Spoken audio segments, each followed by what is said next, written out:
Hey you, welcome back to another YouTube video. Why should you watch this video? Let's answer that first. So, if you have a huge network, but you are not utilizing the power of the trust that you have already built over the years, being an entrepreneur and just being a human being, then you might be missing on a lot of things.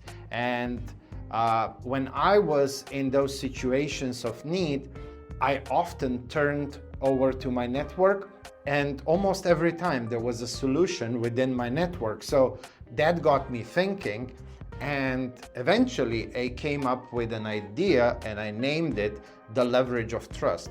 Because what do? When we go out to conferences, meetups, when we meet people online, whether that's in networking events, whether that's one-on-one, whether we connect with them on LinkedIn and so on, through our interactions, we first get to know them, then we probably start liking them, and then eventually some form of trust becomes between the two people. If we don't go towards trust, then those relationships will probably fade out anyway with time.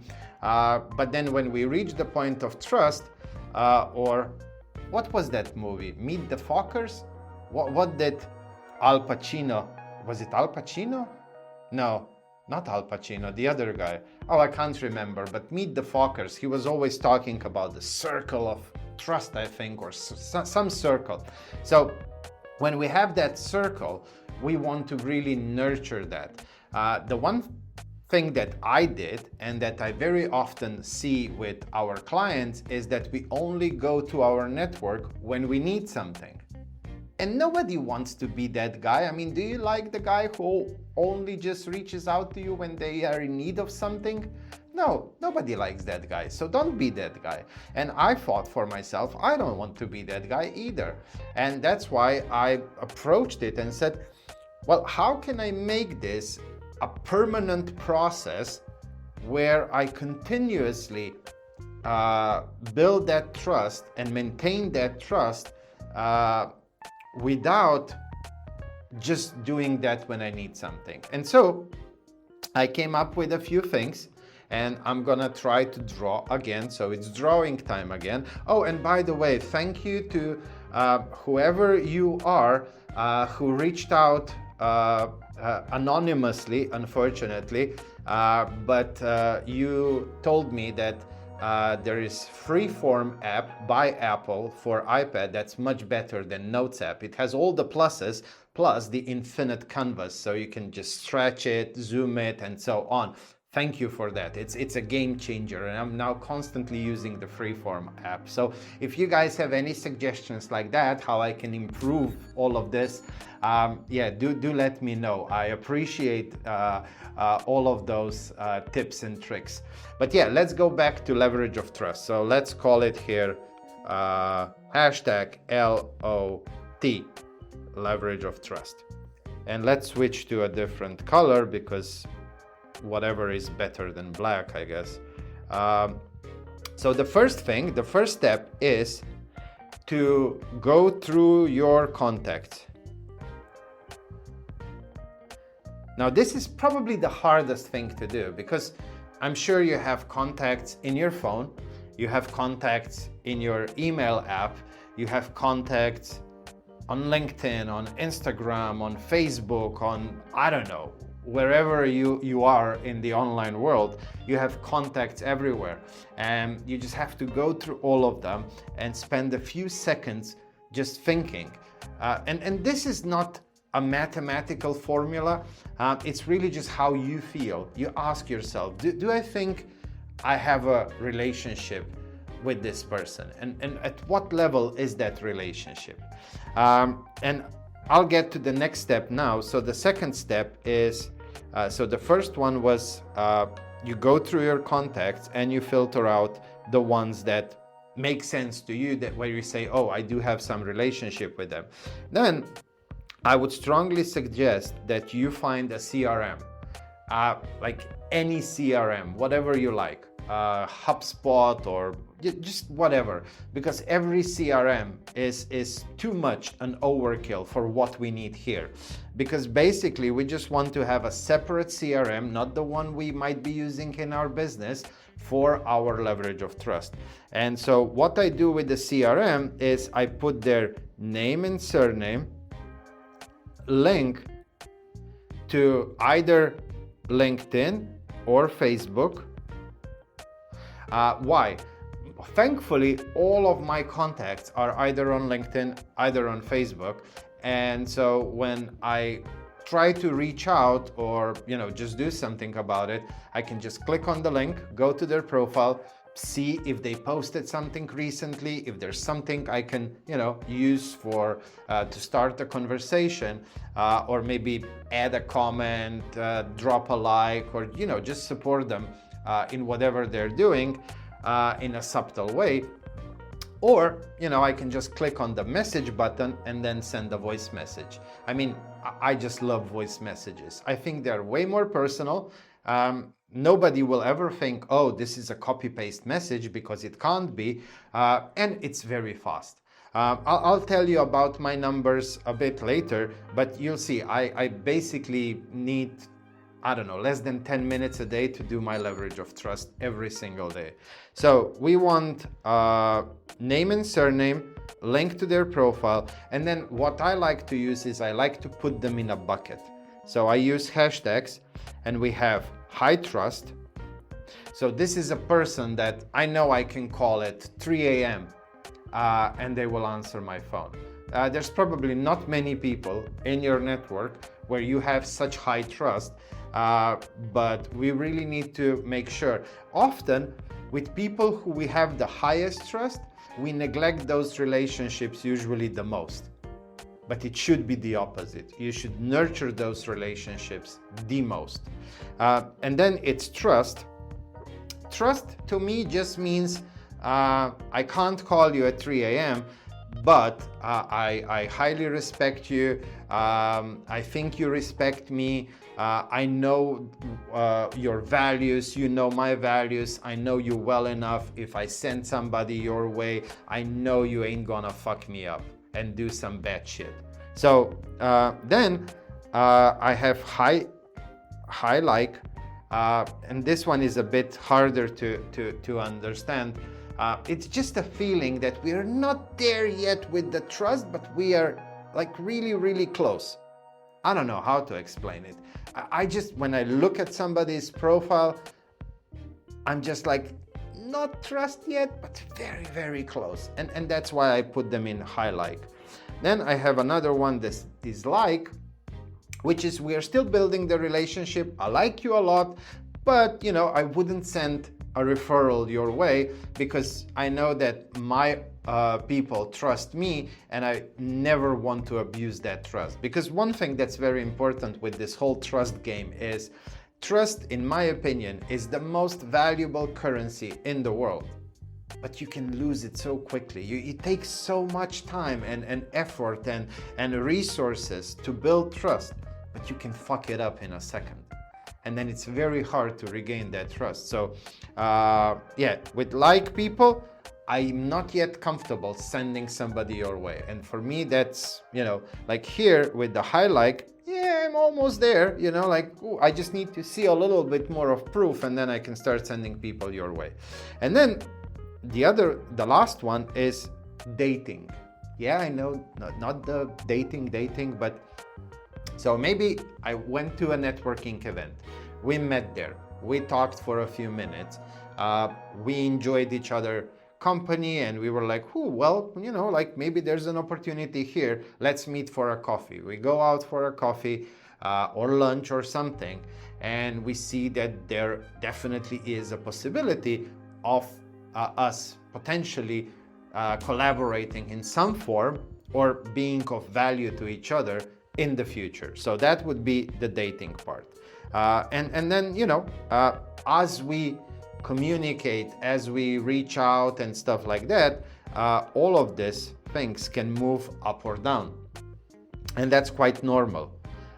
So the first one is go through your contacts, figure out which are the ones where you have high trust, high like, and which are maybe recent acquaintances that you're still in the dating phase. Now, the last thing, so it's very simple technique. So the last thing, let's put this, oh, how will yellow look? Not sure, might be too bright. We'll see. Is just start reconnecting.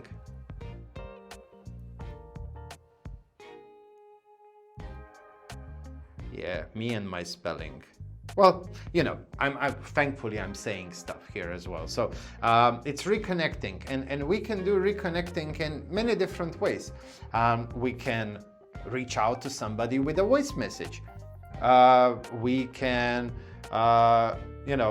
engage with their content. We can send some valuable information over to them. We find something while, I don't know, browsing something on the internet, and we say, hey, wow, maybe John would appreciate this. Let me send him this resource. So it's all the little things, The point is to stay top of the mind. Every time when they see you liking something, leaving a thoughtful comment, sending something their way, making an introduction for them for something that you know they would value. Like, you know, maybe you were just interviewed for a podcast and the podcaster asks you, well, do you know somebody? And you say, well, you know, John, my friend, would be a good fit. Let me introduce you to John. If that's his, branding strategy, it might mean a lot if you extend that invitation. And for you, I mean, you're making a win-win-win here. You're introducing somebody who will benefit from doing the interview to somebody who has an audience that they need to serve, and they are always on the lookout for great people to interview. So you're really making a win-win-win, and for you, you are forming potentially a new relationship with that podcast host, and on the other side, you are generating more trust with John.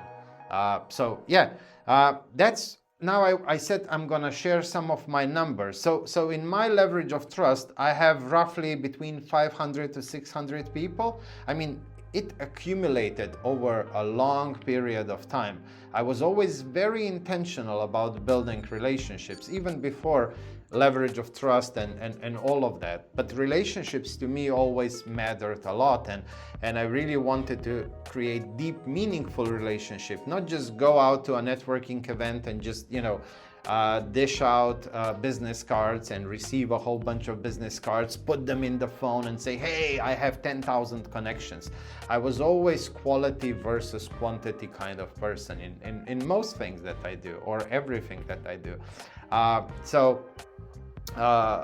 Where was I? Oh, yeah, 500 to 600, something like that. And what I do is every day I reach out to I do something intentional with 5 or 10 people from my leverage of trust, whether that's sending a voice message, commenting, sending a resource or something. And then what I do is I go to the CRM. Well, actually, my VA is doing that. She goes into the CRM, she just makes a note that I did a reach out. So she prepares the list of 5 to 10 people for me for each day, 7 days a week, every week. For the last, I don't know, probably 10 years, something like that. And then I get the email from her. I just click on the links, bam, bam, bam. I'm done in 5-10 minutes. It's so easy. And then, people reach back. And every week I might have 1 or 2 quick catch-up calls with somebody from my network. Sometimes it can be a bit longer. Sometimes there's an opportunity. Sometimes I can be of service to them. Sometimes they can be of service to me, and so on. I think one very important thing here is to really be mindful that we don't abuse the trust. So I always ask myself, is this a win-win-win for everybody? Or am I doing this just for my own benefit? Because if I'm doing it just for my own benefit, it might not be the best thing to do. So if I'm just introducing two people just for me to make some money in between because of the referral, that might not be the best thing to do if I don't truly believe that those two people could really collaborate well, could really benefit from the relationship. So I really ask myself very carefully how I truly feel, and I will never do anything to ruin the relationship or to eliminate trust. It happens sometimes unintentionally. We're all, I guess, guilty of that, but I will never do it intentionally. And if it happens, I apologize, I own it, I share the lesson that I can learn from that experience. And sometimes the trust can be rebuilt quickly, but most often it takes a lot of time. So be very, very careful. But yeah, this is the leverage of trust technique. Let's just recap. So we go through our contacts, we put them into a CRM, and then just every day we start reaching out, and we are just mindful when we encounter something of value that we can share with them or make an introduction or something. We just keep in mind that we want to be servant to our network, because that's the best way to increase trust, to gain trust, to maintain trust. And it's all about trust in the end. I mean, if you look at it, marketing is all about creating trust. Well, first people need to get to know that you exist, but then after that it's just trust building game. Sales converts that trust into purchase. Customer experience makes sure that they keep returning back, that the trust is held, that they might send referrals our way, and so on. Your delivery, whatever that is, whether you're producing stuff or you offer services, you're trying to make sure that you fulfill what you promised in the sales process and marketing process, and that you remain at a level that is consistent with your brand, so that you still have the trust after they get your product or your service. So everything is all about trust. When we are trying to find employees, if a leader is micromanaging their team, trust issue. They don't trust the person that they will be able to do what the leader wants them to do, and so they micromanage them instead of asking themselves, how can I be a servant leader and help this person grow, and then enable them to empower themselves and grow, so that they can do this without me having to be a micromanager. So yeah, I don't want to go too much deep. I'm probably way too long in this video. Let me see. 18 minutes. Yeah, that's way too long. So I'll end it with this. Drop a comment below if there's anything that you need some extra explanation. I'll just make a new video. Reach out to me on LinkedIn if you want to chat about this stuff, if you have any suggestions for my future content. I hope you guys enjoyed this, and I hope you can make use of leverage of trust, and I'll see you in the next one. Take care.